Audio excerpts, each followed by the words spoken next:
C'est l'image qui avait abasourdi la Grande-Bretagne. En septembre 2010, Ed Miliband remporte l'investiture du Parti travailliste contre son frère aîné David Favori, ancien ministre de premier plan, que beaucoup voyaient comme le futur locataire du 10 Downing Street.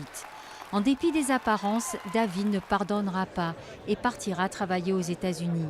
Quant aux Britanniques, ils ne cesseront de s'interroger sur ce choix. Et pourtant, d'emblée, Ed se positionne comme le leader incontournable du parti.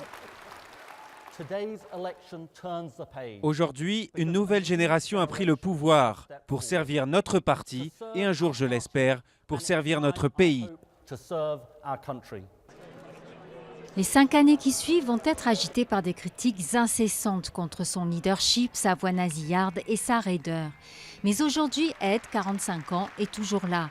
Fils d'un professeur marxiste d'origine juive polonaise qui avait dû fuir les nazis, il se décrit comme un homme coriace. Et les Britanniques, qui ne voyaient pas cet homme en Premier ministre, prennent petit à petit la mesure de sa détermination, mise en valeur par ses conseillers en images.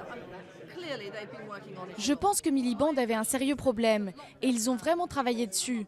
Je trouve qu'il est beaucoup mieux maintenant qu'il y a 1 ou 2 mois, quand on ne comprenait rien à ce qu'il disait et que son contact avec les gens était inexistant.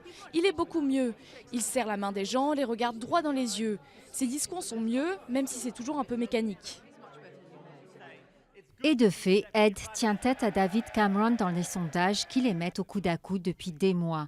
Dans un pays où la pauvreté s'aggrave malgré la reprise de la croissance, où les banques alimentaires se multiplient, son discours, ancré à la gauche du New Labour de Tony Blair, porte.